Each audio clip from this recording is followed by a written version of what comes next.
Vous écoutez le podcast du Centre de ressources pour les familles militaires Valcartier, le CRFMV en jazz, avec Marie-Josée Lonval. Salutations à tous et à toutes et bienvenue dans notre podcast, le CRFMV en jazz, des invités qui sont toujours pertinents, qui sont intéressants et qui nous apprennent toujours des choses absolument passionnantes sur des sujets qui touchent de près la communauté militaire et bien sûr leur famille. On parle aussi des services qui sont à votre disposition. Puis dans l'historique des balados du CRFMV en jazz, on a commencé il y a plusieurs mois déjà une série de balados sur la réalité de la vie de famille des militaires. On a appelé ça la collection Vie de parents militaires. Et vous allez pouvoir retrouver ces podcasts-là, ainsi que tous nos autres podcasts, sur Apple Podcasts, Google Play, Spotify aussi. Puis pour vous donner une idée des sujets qu'on a abordés là, dans les derniers mois, on parle de coparentalité, le Terrible 2. Il y en a un qui va vous intéresser particulièrement ces temps-ci, la réalité d'une absence ou d'un déploiement pour les familles de militaires, et j'en passe, il y en a d'autres à voir comme ça. Ça vaut vraiment la peine d'aller faire un tour. Aujourd'hui, toujours dans la collection Vie de parents militaires, on est rendu au volume 7, mine de rien. On va aborder un sujet qui est un peu délicat. Autant vous dire que vous êtes nombreux, les parents, à éprouver des fois des inquiétudes face à certains comportements chez vos jeunes. On pense par exemple à la quête incessante là, de reconnaissance, la chasse au like pour les médias sociaux, voir que notre jeune a du mal à se voir autrement que par le regard, par exemple, de ses amis. Ça peut aller encore plus loin. On parle de l'estime de soi chez les jeunes aujourd'hui.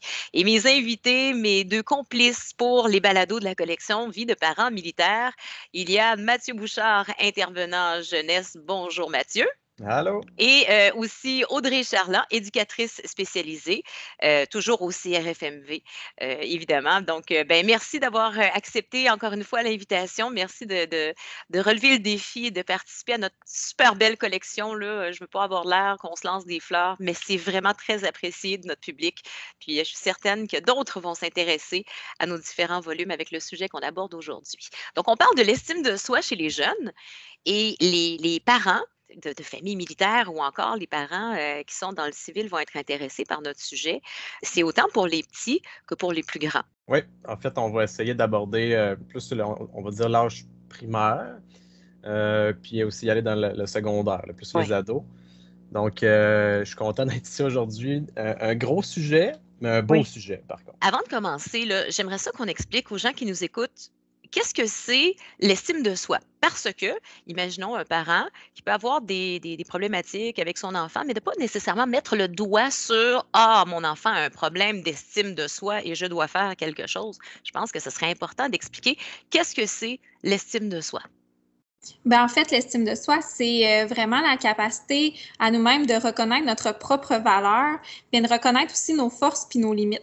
Souvent, on peut mélanger un peu la confiance en soi et puis l'estime de soi. T'sais, la confiance en soi, c'est vraiment de croire en ses capacités de réussir quelque chose, mais l'estime de soi, c'est d'être capable de justement savoir moi je suis qui à travers tout ça, puis de croire en nous même quand on vit un échec, puis de dire cet échec-là ne me définit pas en tant que personne, mais me permet vraiment d'avancer et d'apprendre de tout ça aussi. Fait que toute personne peut avoir une estime de soi sur ses capacités. Exemple, que quelqu'un sait que au travail, je suis bon, je suis compétent, je sais que même justement j'ai une journée difficile, je vais être en mesure de poursuivre, puis ça me butera pas, mais que par rapport, exemple, sur tout ce qui est relationnel, ça c'est plus difficile. Puis ça là-dessus, je me fais moins confiance, je fais moins confiance en mes choix, j'ai plus de difficultés à nommer mes limites, à nommer mes forces, à me reconnaître qui que je suis là-dedans, dans cette sphère-là, par exemple. Donc, c'est vraiment, ça peut être vraiment à différents niveaux, d'où pourquoi la complexité de tout ça. Puis comme Mathieu disait tantôt aussi que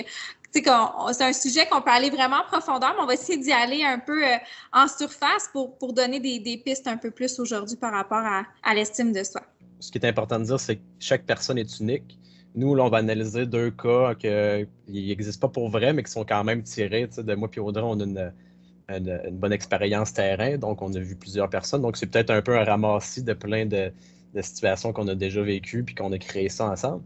Mais chaque personne est différente. Fait que prenez pas au pied de la lettre tout ce qu'on va dire, mais c'est sûr que les trucs qu'on va donner, généralement, ils s'appliquent à tout le monde. C'est du gros bon sens aussi, puis c'est un peu du clé en main, puis ça fait du sens normalement.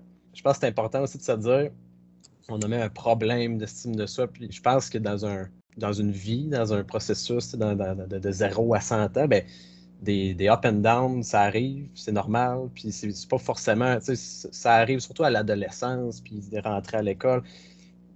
C'est pas une photo, l'estime de soi. Tu ne viens pas me demander, OK, j'ai atteint tel palier, donc j'y reste toute ma vie. Mais ça marche pas de même. Je suis sûr que tu prends en photo, par exemple, un Olympien là, qui vient de gagner une médaille d'or, mais clairement que son estime de soi, là, tu prends une photo de ce moment-là, est au top, c'est sûr. Mais toute l'année avant ça, pas mal sûr qu'il y a d'autres moments que son estime était peut-être carrément à terre puis qu'elle pensait jamais réussir. Fait que juste ce petit parallèle-là, juste pour démontrer que c'est normal que vos enfants aient des up and down, c'est normal que des fois, ils ont plus d'estime, des fois, ils en ont moins. Êtes-vous en train de vivre un divorce, une séparation? Ben, crime, c'est des trucs qui affectent aussi là, ces choses-là. Comme Mathieu dit, c'est pas un portrait direct à un moment, puis ça peut bouger dans le temps, mais s'il y a certaines choses qui peuvent faire en sorte que, pour observer, en fait, je vais parler un peu pour les tout petits, en fait, qui peuvent avoir une bonne estime de soi. Ben, si votre enfant est en mesure de faire des choix, s'il est à l'aise d'être avec les autres, il exprime, il prend le temps d'exprimer ses besoins, ses sentiments, ses idées, ses préférences, il est capable de le nommer puis de se reconnaître aussi, de prendre des risques, de se donner le droit à l'erreur, de faire confiance, de se faire confiance à lui puis de faire confiance aux autres, puis qui est capable de se faire respecter. Bien, grosso modo, si votre enfant, puis ça, je pense que ça va au courant de tous les âges, mais si votre enfant a ces capacités-là, ben ça, c'est un bon signe pour vous de dire, ben mon enfant a développé une belle estime de lui ou il est en mesure de faire tout ça. Encore une fois, c'est comme Mathieu dit, c'est pas parce que tu coches pas toutes les cases que c'est problématique, c'est tout ça, mais des fois, d'être capable de prendre un recul et faire comme, ah ben oui, mon enfant est en mesure de faire ça, ben je peux arrêter de m'inquiéter un petit peu, il s'en sort bien, ça va bien. Puis tu sais, ça vous rassure aussi en disant, ben moi aussi, comme parent, je fais une belle job, tu sais. Donc, on a notre premier cas de figure, notre premier cas fictif, on vous le rappelle, mais issu du fruit de plusieurs années d'expérience, vous deux cumulés ensemble. Donc, on a pu faire un portrait type d'un garçon, celui qui est plus jeune. Bon, c'est un garçon.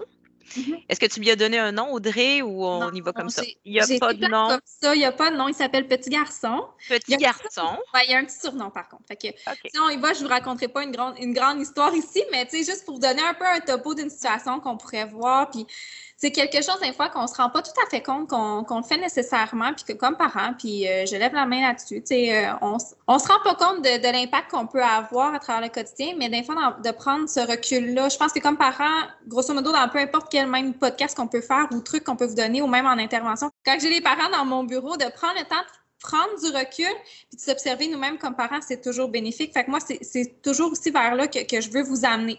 Oui, on observe notre enfant, mais on évite de poser des étiquettes sur qu'est-ce qu'il est, comment il est. On prend du recul sur qu'est-ce que nous, comme parents, ben, on a comme impact là-dessus. On a un garçon de 6 ans.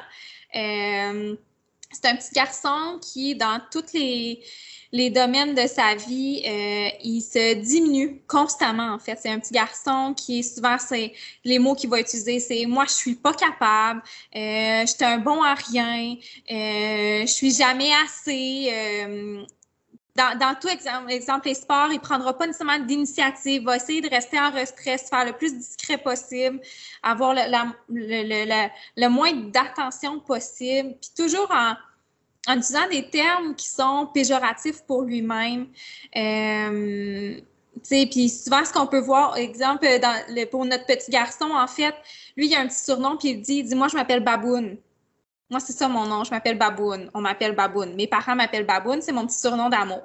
Fait que, tu sais, comme parent, ben ses parents, c'est ça qu'ils nomment, que c'est le surnom qu'ils utilisent, puis que c'est comme ça qu'ils l'appellent, puis qu'il n'aime pas ça, puis là, il dit à ses parents qu'il n'aime pas ça, puis j'aime pas ça quand tu m'appelles comme ça. Puis ses parents, ils n'écoutent pas nécessairement, ils continuent à l'appeler Baboune, puis ça fait en sorte que pour lui, ben c'est un message qui rentre, puis là, ben rendu à 6 ans, ben il le dit plus parce qu'il voit bien que ça sert à rien. Fait que Baboune, il dit plus qu'il s'appelle Baboune, puis il fait comme, bon, ben c'est ça mon surnom. Mais c'est ça, il se sent ignoré, il ne se sent pas écouté ou quoi que ce soit dans tout ça. Fait que, tu sais, découle de ça là, je suis pas bon, je me tasse, de toute façon, je fais tout le temps la baboune. C'est ça, son discours interne, parce qu'on en a tous un discours interne. On se parle, on a notre petite voix dans notre tête qui nous parle, qui nous dit, qui nous aide aussi pour notre estime de nous, tu sais, je suis capable, let's go, mais pour lui, c'est ben non, moi, je fais tout le temps la baboune, ça sert à rien que j'aille m'amuser. J'ai jamais de plaisir de toute façon. Fait que ça, c'est sa petite voix interne à notre petit garçon de 6 ans. Fait à travers tout ça, à travers cette situation-là, on peut voir en fait que son sentiment, en fait, je pense qu'on peut ouvrir là-dessus, Mathieu. L'estime de soi est divisée par quatre thèmes majeurs, appelons-les comme ça. C'est un meilleur thème, Mathieu, tu iras. Mais on peut les diviser en le sentiment de confiance et de sécurité, qui est super important. Ça fait partie de la base pour que notre enfant puisse développer son estime de soi et se sentir en confiance et en sécurité. La connaissance de soi, parce que si on ne se connaît pas, c'est difficile de connaître nos forces, nos limites, puis de les assumer.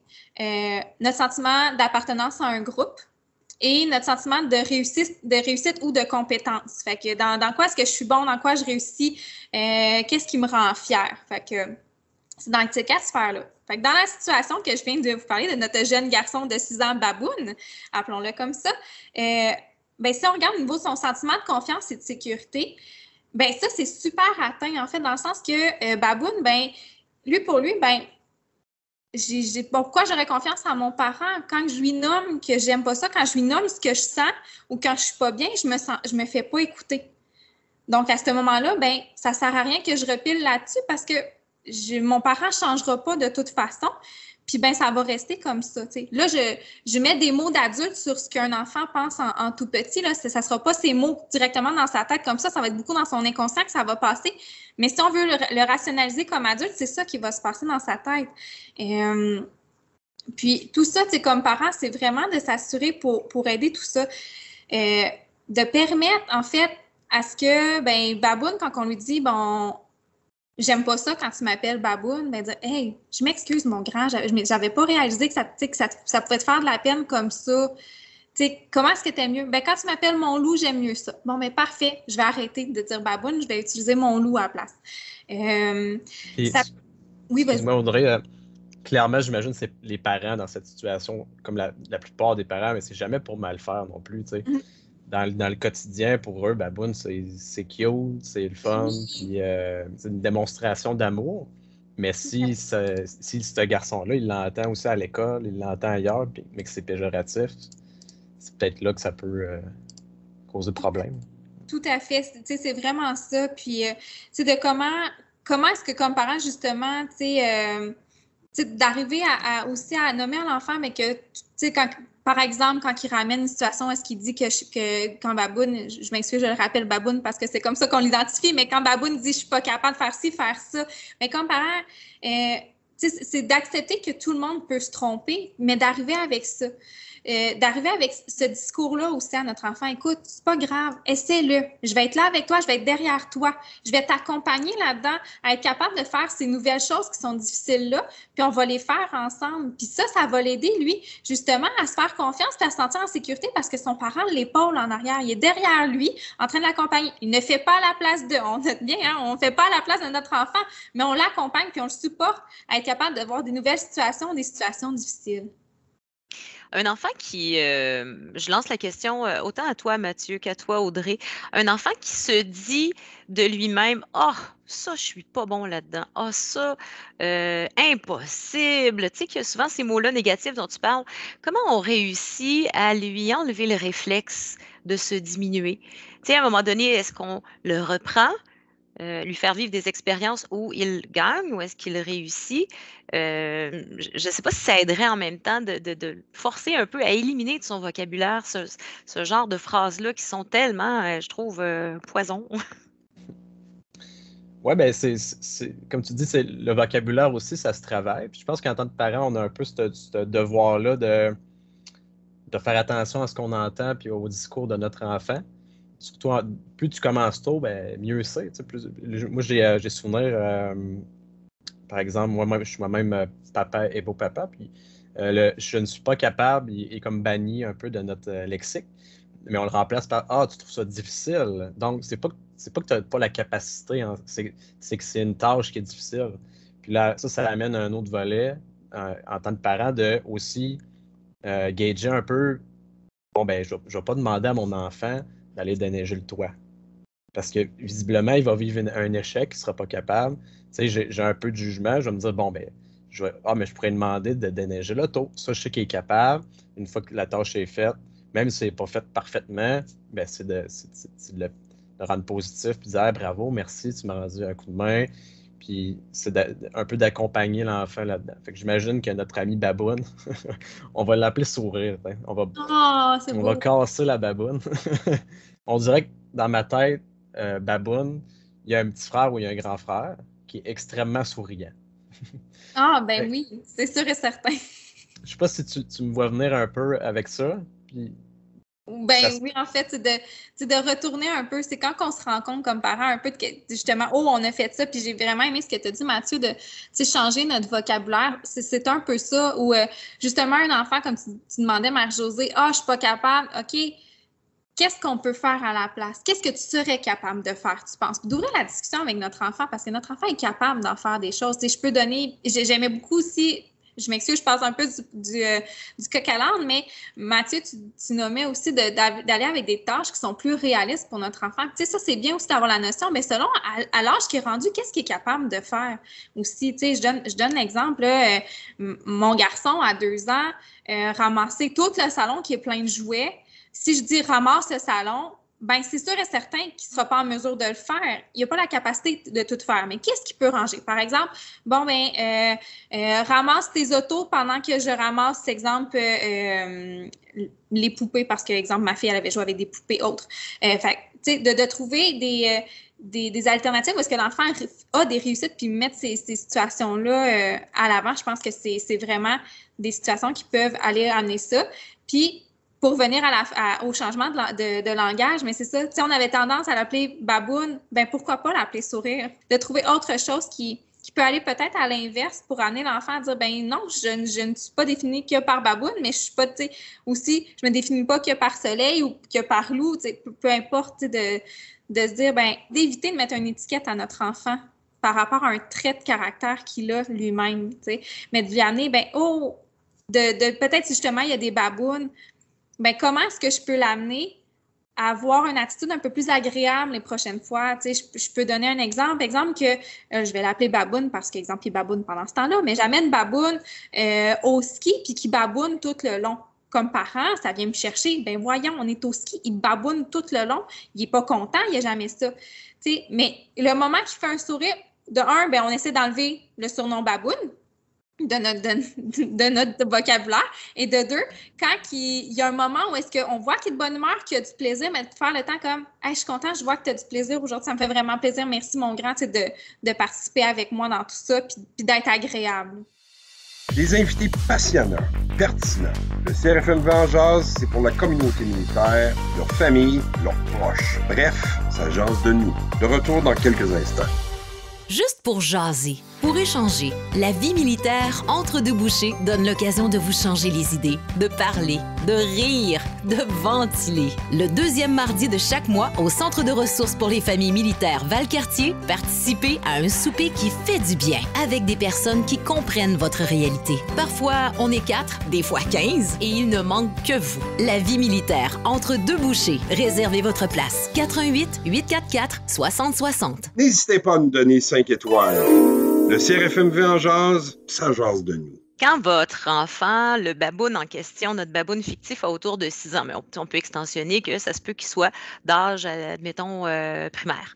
Évidemment, les comportements où notre enfant va se diminuer, puis qu'il aurait besoin d'une bonne dose de confiance en soi, tout ça, ça doit invariablement se traduire à l'école aussi. Est-ce que vous pensez que c'est le genre d'information qu'il faudrait parler avec le professeur lors d'une rencontre de parents puis dire, regardez, nous autres, en tant que parents, on est en train de travailler là-dessus pour que le professeur soit complice avec les parents, pour essayer, parce qu'il doit en avoir 1000 des situations à l'école où baboune ou autre chose de la même déclinaison doit avoir des occasions de se diminuer. Ah, pas bon en maths, pas bon en éducation physique, t'en parlais tout à l'heure, Audrey.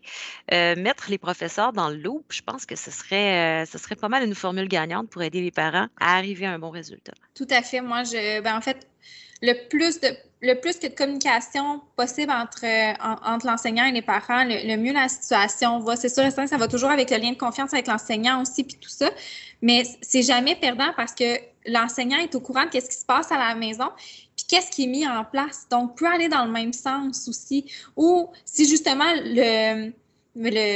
parce qu'il y en a pour certains enfants que de se faire appeler baboune, ça leur passe 10 pieds par-dessus la tête, puis c'est correct comme ça. Il y en a pour qui c'est comme ça. Mais pour ceux que ça fait un effet, mais que le prof, exemple, ne le sait pas, puis que lui aussi a peut-être une tendance à utiliser des petits noms ou quoi que ce soit, pas méchamment, encore une fois, non méchamment, mais qu'il n'est pas au courant justement de ce qui est travaillé à la maison, puis que c'est ça qui est reflété, que si le parent et l'enseignant ne se parlent pas ensemble, ben qu'il y ait moins cette collaboration-là, puis que justement, il faut que l'enseignant soit au courant pour être capable de faire attention, d'aller dans le même sens que ce que les parents y vont aussi. Ça, c'est valide pour tout, en fait, là, que estime de soi ou problème d'opposition, difficulté à l'école, peu importe quoi, parlez à l'enseignant de votre enfant, là, c'est sûr que c'est toujours gagnant. Puis par rapport au point du sentiment de compétence et de réussite que j'avais parlé aussi un peu plus tôt, dans la situation, exemple, de baboune, d'être capable de souligner ses nouvelles habiletés. De dire, mon grand, tu sais, exemple, la semaine passée, tu n'étais pas capable de faire du vélo à 2 roues, puis aujourd'hui, tu as été capable. Tu es vraiment bon. Puis ça a été tout le travail que tu as fait durant la dernière semaine. Donc, de féliciter aussi les efforts qu'il fait. Pas nécessairement juste les réussites, mais les efforts, tous les petits pas qu'il fait, puis tout ce que vous appréciez que votre enfant fait, de prendre le temps de féliciter puis de mettre un petit peu l'emphase là-dessus. Ça peut toujours faire du bien à notre enfant de faire voir que justement, c'est pas juste quand que je réussis que mon parent est fier de moi, mais c'est aussi quand que je fais les démarches pour arriver à quelque chose qui est content. Comment que nos enfants grandissent, ils se voient beaucoup à travers nos yeux. Donc, quand on est fier d'eux, ils sont fiers d'eux-mêmes aussi. Donc, à ce moment-là, tu sais, d'être capable de justement prendre en compte ça puis de valoriser les efforts, les bons comportements ou tout ce que vous appréciez de votre enfant, mais ça fait en sorte que lui-même, il va finir par l'apprécier de plus en plus aussi. Bien, moi, ce que je trouve extraordinaire, c'est que oui, les parents, tu sais, apprennent à leur enfant à se tenir à table, à avoir un vocabulaire qui se tient debout, mais ça aussi, tu sais, l'estime de soi, c'est de l'intangible. Hein. C'est pas évident et on a beaucoup de travail en tant que parents à faire, puis c'est le fun de savoir, tu sais, qu'on a des outils puis des gens, au pire, là, tu sais, on va vous rencontrer, puis vous êtes là pour nous aiguiller. Sincèrement, c'est extrêmement rassurant. Faut se le rappeler aussi, comme tu dis, c'est intangible, puis on va dire, c'est un peu une job ingrate de parents de mettre des fois des efforts puis d'avoir aucun retour rapidement, si on veut. Parce qu'on aime ça dans la vie, tu sais, le rapide, le facile. Puis on est habitué à ça aussi avec nos téléphones. Mais l'estime de soi, c'est vraiment une plante qu'on arrose. Là, puis on va le dire souvent, mais ta plante, ben, crème, elle ne poussera pas le lendemain ou dans une semaine. Ça va prendre 1 an, 2 ans, 3 ans. Puis ça va peut-être être juste à un moment donné, ton garçon, il va avoir 30 ans. Puis il va dire hey, maman, hey, papa, merci d'avoir pris. Là, t'as comme une méga, là, tu viens de jackpot. Ça, c'est le gros lot. Là. Puis, je m'excuse, mais ça, c'est le Academy Awards des parents. Quand ton enfant, une fois rendu adulte, te remercie pour le support et l'appui que tu lui as donné quand il était petit. Colin, c'est beau, ça! c'est l'Oscar Vraiment. On le souhaite à tous les parents. Puis là, je ne suis pas en train de dire que ça prend la crème des parents pour en arriver là. Je veux dire, dans un parcours de parents, ben, on va être poche à un moment donné, puis on va être même chose que pour le up and down des enfants, puis tout ça, ben, en tant que parent, on l'a aussi. Là. Fait qu'il faut pas se dire parce que, par exemple, dans le dernier mois, vous avez été moins bon, moins présent, moins à l'écoute, que ça définit vous êtes qui comme parent. Baboune, 6 ans, se diminue constamment. Je pense que tu as bien nommé les pistes d'action. D'un, l'écouter, arrêter de l'appeler baboune, prendre en considération ses sentiments par rapport à ça, se rappeler que l'enfant, ce qu'il vit, c'est réel, c'est fort, puis que ce qu'il cause, ben, pour nous, ça peut être des pacotilles ou un peu niaiseux, mais pour que l'enfant, c'est réel. Là. Donc, déjà, ça, c'est la base de l'intervention. Puis après, vraiment de l'accompagner dans des tâches, des objectifs qui sont à son niveau. On parlait d'âge, mais chaque enfant est différent, je pense. Un enfant de 10 ans pourrait avoir une tâche que votre enfant de 6 ans fait, puis c'est bien correct de même, puis il n'y a pas de problème. Donc, essayez de lui faire vivre des réussites. Les podcasts, c'est le fun. La suite dans 30 secondes. Le programme pour les familles de vétérans soutient les membres des Forces armées canadiennes libérés pour raisons médicales et leurs familles. Apprenez comment ce programme peut vous aider quand tout le reste change. Contactez le Centre de ressources pour les familles militaires le plus près de chez vous ou cliquez sur la bannière pour plus d'informations. Financé par Anciens combattants Canada. N'hésitez pas à nous donner 5 étoiles. Le CRFMV en jase, ça jase de nous. Mais moi, je trouve intéressant, on a fait le tour d'un cas de figure d'un enfant qui a 6 ans. Ça peut devenir, disons, si on parle de niveau de difficulté, ça peut devenir une miette plus compliquée quand il s'agit de l'âge de l'adolescence, parce que on parle avec nos ados, là, ce serait un mythe de dire qu'ils sont enfermés dans leur chambre à ne pas discuter avec nous. Mais parfois, leur cœur, disons, leurs émotions ou leurs vrais feelings profonds se transmettent peut-être pas avec autant d'aisance que quand ils sont plus petits ou pas avec autant de pas de filtre. Donc, on a un deuxième cas de figure à présenter. Je suis certaine, encore une fois, qu'on va aller toucher le cœur de certains parents qui sont passés par là ou qui sont en train de le vivre aussi, l'estime de soi, avec cette fois une histoire qui, je vous le rappelle, est fictive, d'une adolescente. Fictive à 100%, mais je suis sûr aussi à 100% qu'il y a du monde qui vont reconnaître leur ado là-dedans. Donc, moi, j'ai donné un petit nom. C'est Kimberly. J'ai jamais connu de Kimberly de toute mon expérience, de mes 10 ans d'intervenant.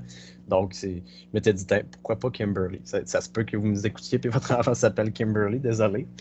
Mais c'est le fruit du hasard, on vous le jure. Exact, c'est ça. Puis, on va la surnommer Kim pour les besoins du podcast. C'est moins long que Kimberly. Donc, c'est une fille de 15 ans. Elle a évidemment son cellulaire à elle. Elle a tous les comptes de réseaux sociaux qui existent, Snapchat, Facebook, TikTok, tout ça. Elle est constamment sur son téléphone. Ça fait partie d'elle quasiment. C'est un prolongement de ses mains, si on veut. Elle a une forte anxiété de performance. Donc, à l'école, elle aime ça, performer. Puis quand ça n'arrive pas, ou même quand un examen arrive, beaucoup d'anxiété, des symptômes de stress assez intenses. Ses parents sont en train de se divorcer actuellement. Puis, depuis quelques temps, elle s'isole de plus en plus, sort beaucoup moins de sa chambre. Elle nomme ouvertement qu'elle n'aime pas son corps, qu'elle aimerait changer des choses. Elle mange de moins en moins, elle est plus impatiente, elle est irritable. Bref, ses parents ils ne reconnaissent plus Kim. Le plus grand enjeu, ou du moins personnellement, c'est que les parents, ça tend à changer un peu, mais la majorité des parents n'ont pas vécu d'adolescence avec les réseaux sociaux, avec un téléphone 24/7, tout ça. Donc, c'est sûr que ça rajoute une couche comme un peu d'inconnu, parce qu'on ne l'a pas forcément vécu nous-mêmes. Puis, on ne se le cachera pas. Moi, je pense que ça a un impact sur l'estime des jeunes qui, déjà, de base, ça peut être chambranlant l'adolescence parce que tu vis extrêmement plein d'affaires dans ta vie. Là. Ton corps change, il n'est plus pareil qu'il était la veille. Tu te cognes la tête en sortant de l'auto parce que tu as grandi de 2 pouces en une soirée. Fait que c'est des choses qui arrivent. Donc, notre fille, Kim, on le voit, elle a peut-être une mauvaise estime d'elle-même. On n'a pas tous les détails. C'est sûr que moi, je voulais qu'on en discute. Qu'est-ce que vous pensez qui pourrait aller, on dirait, gruger un peu l'estime qu'elle pourrait avoir d'elle dans ce que je vous ai nommé? En fait, moi, ce que je pourrais voir dans ce que tu nous as nommé, justement, le téléphone, avec les amis, on se rappelle, comme que tu as dit, l'adolescence, c'est une période de changement sur tous les aspects, mais il y a aussi toute la quête de l'identité. C'est vraiment, si on se rappelle nous-mêmes en tant qu'adolescents, c'est vraiment là qu'on essaie de se trouver en qui qu'on est nous. Donc, si on peut faire un pont direct avec l'estime de soi, parce que l'estime de soi, c'est aussi d'apprendre à se connaître puis savoir qui qu'on est nous-mêmes. Puis, on s'entend que l'enfant qu'on était, quand on est ado, souvent, on veut se dissocier de cette personne-là. Fait à travers tout ça, justement, avec les réseaux sociaux, puis son téléphone qui est là, de un, il y a tout ce qui est au niveau les relations sociales. L'adolescence, c'est la période où est-ce qu'on s'identifie à notre groupe d'appartenance, on s'identifie à nos amis. Souvent, comme que tu disais, Marie-Josée, les enfants vont moins parler. Souvent, souvent, c'est qu'ils ne parleront pas tant moins, mais qu'ils vont parler à moins à nous comme parents, mais plus avec leurs amis, puis ils vont aller rejoindre ce groupe d'appartenance-là. Donc, puis là, c'est ça, à travers tous les réseaux sociaux, tous ces liens sociaux risquent de se faire aussi via les médias sociaux. T'sais, on ne se mentira pas nous-mêmes comme adultes, on le fait beaucoup, donc nos ados, c'est sûr et certain qu'on fait toujours ou presque fois 1000 sur l'intensité de à quel point ils vont aller chercher ça. Justement, toutes les plateformes, là, si on pense, actuellement, il y a Instagram qui est encore là, TikTok, je connais pas tous les autres malheureusement, mais ça reste que ces gens-là deviennent des influenceurs pour nos ados, viennent aussi des personnes qui vont aller, tu sais, nos ados vont aller s'identifier à eux. Fait que là, quand ils regardent beaucoup ça, puis qui sont pas, justement, là, on parlait que Kim, au niveau de son corps, elle nommait des choses qu'elle aimait pas, d'où est-ce que ça vient, ça? T'sais, comme tu disais tantôt, Mathieu, assis sur mon bureau, dans mon bureau, une des choses avec les parents, j'essaierais de voir, c'est un peu, justement, qu'est-ce que eux pensent de ce qui a amené ça, justement, son satisfaction corporelle à elle vient d'où? De son modèle, de ses amis, des commentaires qu'elle a eus de ses amis, de ses parents peut-être. D'où est-ce que ça vient un peu tout ça? Puis, justement, quel apport que ça a dans sa vie aussi, toute cette utilisation des technologies-là, puis des médias sociaux, puis quel impact un peu que les parents ils pensent que ça peut avoir sur elle puis sur son estime. Quelle voix on a, nous? Quel poids on a par rapport aux médias sociaux, par rapport à toutes les connexions que notre enfant peut avoir ailleurs que chez nous? C'est quand même assez complexe. Dans le cas on va prendre Kim encore, là, 15 ans, elle est rendue vieille quand même, adolescence avancée. Je pense qu'en tant que parent, il y a des choses que Kim va devoir vivre, peu importe ce que tu vas faire comme job de parent. Tu as nommé tantôt de relations toxiques, d'un cercle d'amis. Il y a des trucs qu'on peut conseiller, mais je pense qu'elle est rendue à 15 ans, Kim, elle doit vivre c'est drôle à dire, elle doit vivre ses relations toxiques. Puis parce que tu pourras pas non plus dire, tu ne vois plus jamais cette personne-là, parce que tu casses un lien que tu as avec ta fille, mais tu peux quand même dire, hey, as-tu remarqué telle affaire quand tu étais. Essayer de semer des graines encore arrosées, puis à un moment donné, là, je croise les doigts, vous ne voyez pas, là, mais je les croise en me disant, Kim, plus rapidement que tard, elle va se rendre compte que cet ami-là, il est toxique, puis elle va elle-même couper les ponts. Puis ça, on veut que ça se passe à 15-16 ans, parce que ça va réarriver, on en a souvent nous-mêmes en tant que parents, adultes, peu importe, dans mi-vingtaine, on se dit, hey, tel ami, maintenant que j'y repense, il était toxique, il ne m'amenait pas grand-chose finalement. Mais là, on va dire, hey, mais merci maman, papa, de m'avoir laissé un peu gérer ces affaires-là, puis pas un peu avoir fait le parrain hélicoptère qui m'a mis un peu, qui est tout fait pour que je sois correct, puis qui finalement, rendu adulte, là, il faut tout je vive ça par moi-même, puis en tout cas, ça peut être plus difficile des fois. Mais clairement, ici, Kim, je pense qu'elle a besoin de vivre certaines choses, mais en tant que parent, on doit quand même, il y a un devoir d'agir un peu, de l'accompagner, puis surtout d'ouvrir à la discussion. Là. Cette Kim-là a besoin de parler, a besoin de parler à ses parents, de sentir qu'ils sont là, qu'ils l'écoutent sans être jugés.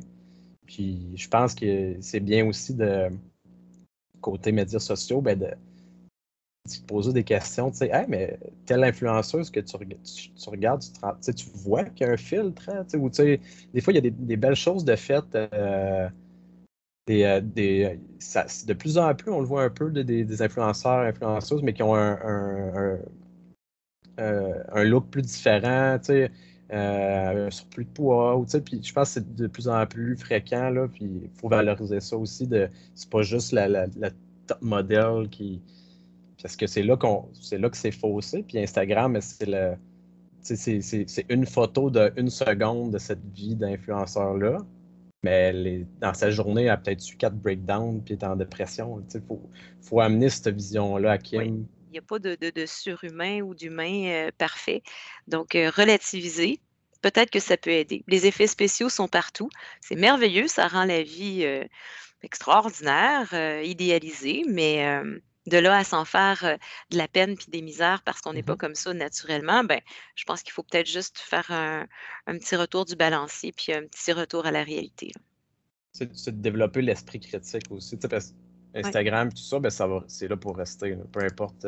Mais au moins de développer l'esprit critique de nos jeunes, de Kim, pour qu'elle dise « OK, je vois telle affaire, mais je sais, tu sais, au fond, que c'est pas forcément la réalité. » Vraiment. Puis, tu sais, comme ce que tu disais, Mathieu, tantôt, par rapport à développer l'esprit critique, tu sais, de tout le temps, tu sais, comme parents, on veut le bien pour nos enfants, puis souvent, on se dit, ben, je passe à travers ça, je sais, je vais essayer d'y mettre tout cul dans le bec pour que lui, il ait peur à refaire les mêmes erreurs, exemple, que moi, j'ai fait ou quoi que ce soit, mais des fois, d'être capable de prendre le recul, puis d'ouvrir la discussion avec, ben, qu'est-ce que toi, t'en penses? Au lieu d'aller d'emblée nommer, nous, qu'est-ce qu'on en pense, ou notre opinion par rapport à ça, ou y aller dans un jugement, puis qu'on se mentira pas. Là, si je me replace comme ado, quand mes parents m'arrivaient avec un jugement, ben mon mur était braqué, puis mes briques s'empilaient, puis ils s'épaississaient. Là. Je voulais rien savoir de qu'est-ce qu'ils me disaient. Mais ben, qu'est-ce que t'en penses?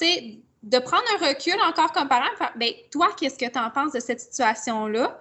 Puis juste d'ouvrir la question comme ça permet à ce que l'enfant, mais il ne se sent pas jugé, il sent qu'il peut s'ouvrir puis vraiment être en posture d'ouverture. C'est notre non-verbal, l'écoute qui fait une face comme de quoi qu'on est complètement d'accord puis qu'on veut rien savoir puis qu'on est fermé à ce qu'il nous apporte, ça ne sera peut-être pas gagnant. Mais si on est capable d'avoir cette ouverture-là, qu'est-ce que tu en penses, toi? De prendre le temps d'écouter. Des fois, nos ados peuvent vraiment nous surprendre sur les réponses qu'ils nous amènent. Puis encore une fois, ça permet de bâtir aussi son estime de lui parce qu'il va se sentir écouté par ses parents, il va sentir que son opinion, puis ce qu'il en a à dire, bien, ça a une importance, puis que c'est considéré. Donc, par le fait même, va développer son estime de soi. Puis, oui, il y a le « qu'est-ce que tu en penses », mais il y a aussi le « comment toi, tu l'as vécu, cette situation-là ». Par exemple, un conflit avec des amis, de se permettre d'éviter les questions fermées, mais d'ouvrir sur des questions ouvertes où est-ce que notre enfant peut développer sur vraiment qu'est-ce qu'il pense. Puis, tu sais, d'avoir le plus possible la conversation avec nos enfants, puis surtout les ados, je pense, d'avoir un moment de discuter. Puis, tu sais, c'est sûr, on dit tout le temps, les ados, ça se referme, ils ne veulent pas nous parler, ils sont dans leur monde.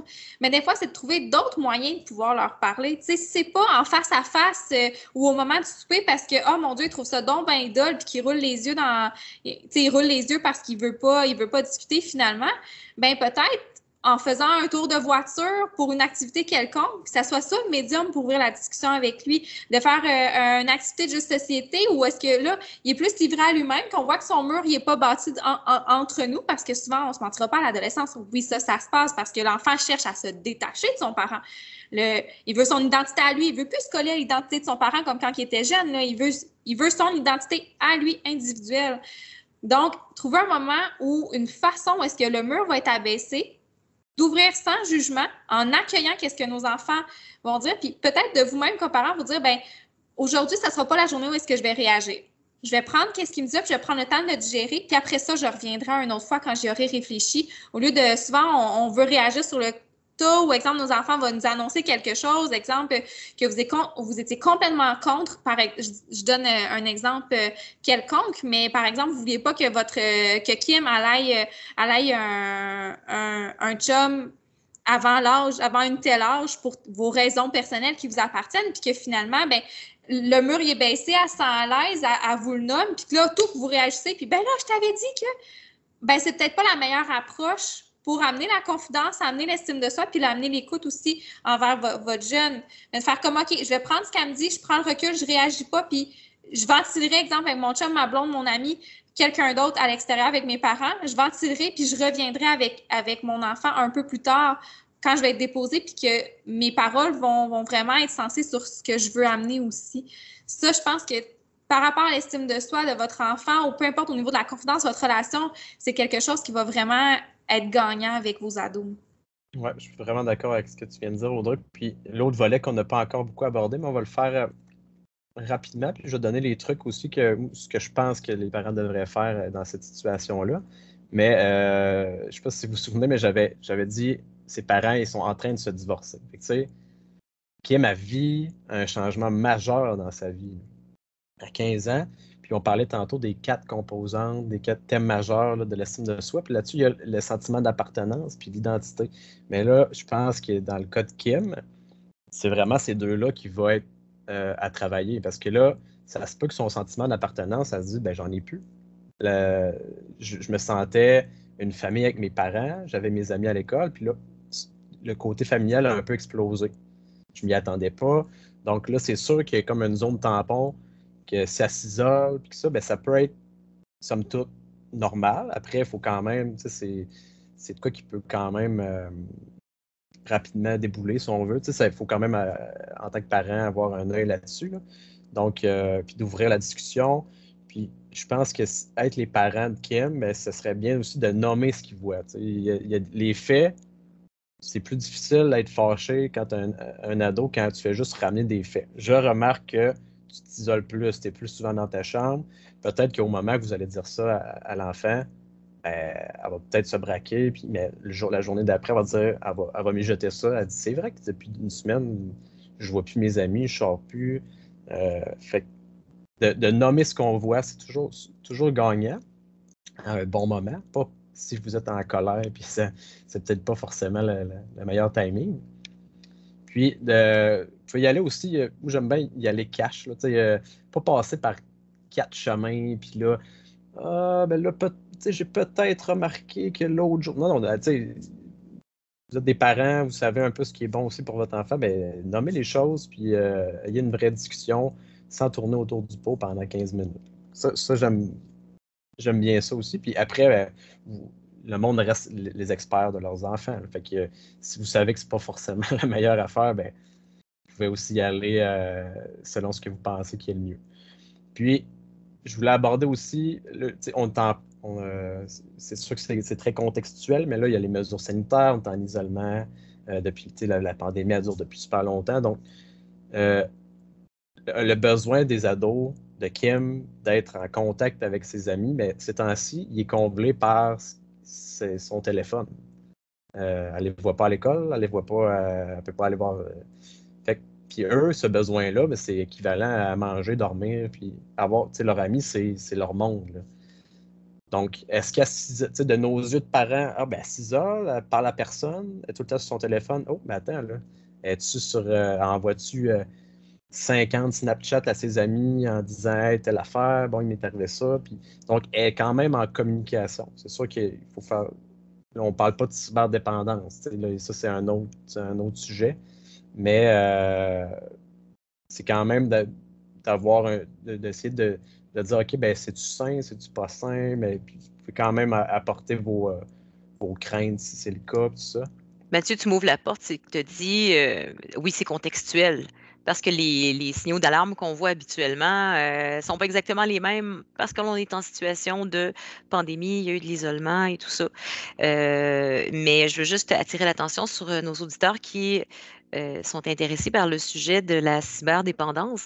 On a fait une capsule vie de parents militaires, je crois que c'était volume 4. C'était au sujet de la cyberdépendance. Si vous voulez les repérer, les signaux, si vous êtes justement en train de le vivre, ce qui n'était peut-être pas le cas il y a un an, mais maintenant, oui, c'est une réalité chez vous, allez écouter ça. Parce que ce qui est le fun avec vous autres, c'est que dans chacun de nos podcasts, peu importe le sujet, on finit toujours par mettre des outils de plus dans notre boîte à outils. On finit soit par parler de livres là, qui sont sur le sujet ou encore de sites Internet à aller consulter, ce qu'on va faire encore aujourd'hui. Mais c'est la même chose aussi pour le sujet de la cyberdépendance. Je voulais juste faire la parenthèse pour vous inviter à aller voir ça encore une fois et faire de la publicité pour nos podcasts qui sont tellement le fun. C'est vraiment des bijoux à écouter. C'est des beaux outils à mettre dans votre coffret à outils. Merci, Marie-Josée, c'est une bonne idée. Puis peut-être, si je peux me permettre pour terminer là, avec Kim, de fermer ce cas-là, mais je pense qu'une des choses que je trouve le plus important, c'est de s'assurer que Kim ait quelqu'un à qui parler. Si ce n'est pas vous en tant que parent, il faut absolument que vous faut que vous sachiez si elle parle ou non à quelqu'un. Il ne faut pas juste parler, pas rien de superficiel. On parle de est-ce que tu te permets de pleurer avec quelqu'un? Est-ce que tu nommes tes émotions à un ami? As-tu un intervenant que tu connais à l'école? Est-ce qu'elle va à une maison de jeunes proche puis qu'elle a un bon lien avec une intervenante? C'est vraiment de valider si elle a un endroit pour se vider le cœur parce que clairement, Kim, elle va vivre plusieurs émotions dans les mois qui suivent avec le divorce, avec le fait qu'elle a une moins bonne estime, qu'elle se compare aux autres. On n'a même pas abordé l'anxiété de performance, mais Ça, c'est Ouais, un on a autre effleuré volet. le sujet un peu, Ouais. mais écoute, oui, ça lui en fait beaucoup dans sa coupe. Puis c'est même pas exagéré par rapport à ce que peut vivre un adolescent. Tu sais, Non, c'est pas quelque chose de ouais. caricatural d'un épisode de Watatata ou en 95, là. Tu sais, Non, il somme se toute, lasse ça un peu. reste c'est pas un cas vraiment over the top, si on veut. Là. Ouais. Oui, il y a beaucoup de trucs qui arrivent, mais c'est ça la vie. Puis là-dessus, ça reste qu'on est le vie de parent militaire, hein, mais papa, maman s'en va pendant 6 mois, ben crème, tu rajoutes un autre volet à tout ça, là, des exercices, un posting, tu déménager. Tout ça joue sur l'estime, mais si on ramène ça à la communication, s'assurer que le jeune parle à quelqu'un de ses émotions, puis d'être présent pour Kim, je pense qu'on a quand même une base qui pourrait peut-être lui permettre de traverser ces épreuves-là. Vraiment. Audrey, tu voulais rajouter quelque chose? Oui, ben Mathieu a lu dans mes pensées, là, je voulais faire un petit bout sur justement la réalité militaire qui peut affecter, tu sais, on peut penser que notre enfant va bien, puis justement s'est stabilisé, puis tout dépendant de la réalité de chacun, là, tu sais, si Kim, ça fait 4 fois qu'elle déménage, exemple, dans les 6 dernières années, je vais donner ça comme exemple, ben ça se peut que, tu sais, qu'elle soit tannée de s'adapter, de se suradapter. Puis exemple, si on prend la situation actuelle avec la pandémie aussi, qu'on peut pas tant mettre de côté parce que c'est ça aussi, c'est la suradaptation, aussi pour eux autres, nos ados, quoi que ce soit, ben ça peut faire en sorte que ça joue aussi sur son estime puis que ça ait des impacts autres qui sont plus grands. Fait que, tu sais, des fois, quand on parlait au début d'être capable de prendre le recul comme parent, je pense que c'est vraiment important d'être capable de voir la situation dans sa globalité, mais pas nécessairement juste du comportement qui a lieu, puis de définir le comportement avec notre enfant, mais vraiment prendre le recul dans la situation, d'être capable de faire comme qu'est-ce qui peut amener ça, parce que c'est sûr et certain qu'au fil du temps, tous ces changements-là peuvent avoir aussi un effet sur son estime d'elle et sur son humeur, ses comportements et tout ça. Fait que... Puis gros thumbs up aussi aux parents de cette Kim-là. Ils sont venus nous voir à notre bureau. Oui! Félicitations. Je veux dire, oui, on prêche un peu pour notre paroisse, mais tu sais, notre but, c'est aussi d'accompagner ces parents-là. Puis ils ont fait, je pense, un bon move pour voir la situation un peu plus globale. Quand tu as le nez dedans, ben, ça peut être difficile des fois d'avoir cette vision macro là, un peu. Là. Et comme je le disais tout à l'heure, Mathieu, Audrey, mes précieux complices lors de tous nos volumes Vie de parents militaires, vous nous donnez toujours des outils, des références. On peut aller vous voir, c'est certain. 418-844-6060 pour prendre rendez-vous, aller discuter franchement avec vous. Comme tu dis, Mathieu, chaque cas est différent, chaque cas mérite d'être expliqué et observé, ça c'est certain. Mais si les parents veulent en savoir davantage, aller chercher de l'information, aller remplir leur boîte à outils, comment on fait? En fait, si vous voulez, moi, il y a beaucoup de choses que je vous ai dit aujourd'hui qui part de ma petite Bible, comme je l'appelle. Je pense que peu importe comme parent, ça peut toujours être un site incroyable de ressources. C'est Naître et grandir, l'estime de soi chez l'enfant. Donc, c'est vraiment, il va y avoir le lien aussi, je crois que c'est en bas du lien, mais Naître et grandir, en fait, c'est une petite Bible, puis ça vous permet d'avoir plein de trucs. Là, on a effleuré vraiment une minorité de ce qu'il apporte, mais si jamais vous voulez pousser un peu plus loin, il y avait ça. Puis aussi, Mathieu, si tu me permets, un jeu qu'on utilise beaucoup aussi au centre avec les jeunes en suivi, en tout cas moi, je l'utilise vraiment régulièrement, c'est la montagne de la confiance. C'est un jeu de société qu'on peut avoir avec notre enfant qui justement parle des quatre... les 4 aspects qu'on avait parlé au début du podcast, là, le sentiment de confiance et sécurité, la connaissance de soi, le sentiment d'appartenance, puis le sentiment de compétence et de réussite. Il parle en fait, là, pas exactement avec ces mots-là, mais il vulgarise un peu tous ces aspects-là, puis il permet à l'enfant de voir, puis d'apprendre à se connaître lui-même, puis de pouvoir juger un peu de son estime de soi. Donc ça, c'est un jeu, c'est de la collection Placote que je vous recommande à 100% à faire avec vos enfants. Puis c'est agréable, puis en même temps, vous pouvez utiliser vos expériences personnelles. Puis nos enfants sont toujours intéressés à savoir qui qu'on est, puis qui qu'on était quand on était jeune. Fait que c'est une belle façon aussi de pouvoir ouvrir la conversation avec eux à travers ce jeu-là. Le temps de vous dire que les références, les livres, site Internet, tout ce qui est mentionné, numéro de téléphone, sont réécrits aussi dans la description du podcast que vous écoutez. Si vous êtes en route, si vous ne pouvez pas noter en ce moment, ne vous inquiétez pas, tout va être accessible en tout temps là, pour pouvoir accéder aux références que vous souhaitez avoir. Audrey parlait de la Bible, le Naître et grandir. Oui. Mais je pense que c'est plus valide, on va dire, petite enfance, ça peut même se rendre primaire, je dirais. T'sais. Mais l'équivalent que je pourrais vous nommer pour l'adolescence, c'est Ado 101. C'est un super beau guide qui aborde tout plein de sujets, sexualité, consommation, réseau d'amis, estime de soi, évidemment. Donc, super, super complet. Puis, normalement, il est distribué à tout le monde qui va au secondaire. Fait que le parade, si vous ne l'avez pas, vous pouvez nous appeler. Nous, on en a une tonne de copies aussi. Fait que on pourrait vous en donner un si jamais. Mais normalement, vous l'avez. Mais l'avoir, ça ne veut pas dire que vous l'avez lu. Hein, mais fait que je vous donne un conseil de le lire aussi si le cœur vous en dit. Puis c'est vraiment une banque de plein de conseils, d'idées, puis tout ça. Vous autres aussi, vous êtes une belle banque de beaux conseils et de belles idées. Merci Audrey Charland, Mathieu Bouchard. Merci infiniment d'avoir participé à nouveau à notre podcast. C'était Vie de parents militaires, volume 7. Et découvrez les 6 précédents, ça, je vous le suggère fortement. Puis aussi les autres sujets qui ont été abordés au cours des différents podcasts qu'on fait maintenant depuis plus d'1 an au CRFM Valcartier. À bientôt. Bye. Les podcasts, c'est le fun. La suite dans 30 secondes.